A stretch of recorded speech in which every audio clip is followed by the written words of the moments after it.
Ayan ang nangyari sa shredder ko, vegetable shredder. Kaya gagawa ko. Ito ang gagawin ko. Stainless plate. Ayan. Gagawa ko. Ito kasi in-order ko sa Shopee eh. Kaso putol-putol na yung Kaya ito na lang. Ako na lang gagawa. Kaya ko naman gumawa ito. Stick. Tapos plate. 4 na talim gagawin ko dyan ka-farmers. Tapos hindi ko na ilalagay dito yung grinder.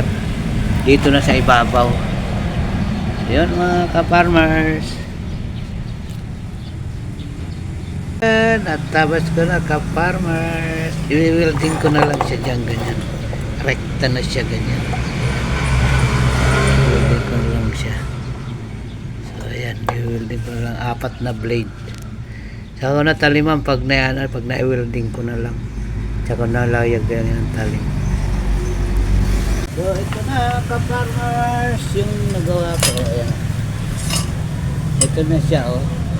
Dati kasi sa ilalim tong grinder nakafix, hindi ko malinis. Tapos yung dating niya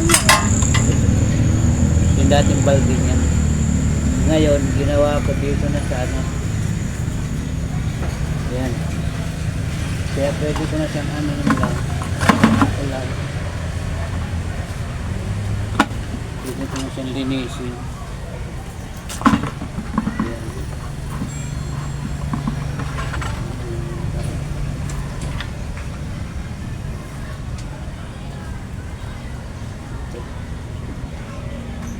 Ayan. Tapos, pwede ko na siyang itanggal na lang to oh. Kaya siya. Tapos na ako pwede na yan itanggal oh. Yan na siya kapano. Yan na siya. Kaya pwede ko na siya itanggal. Diba? Ganyan ang sulat. Dati kasi dito sa ilalim yung grinder, ngayon binago ko. Nilagay ko dito sa ibabaw para matapos ko pwede ko linisin naman ko. Hindi na natanggalin ko. Ayan o. Diba? Pwede natanggalin ko. Ayan o. Pwedeng linisin, madaling linisin. So yun ka-farmers. Natapos ko rin. Ayan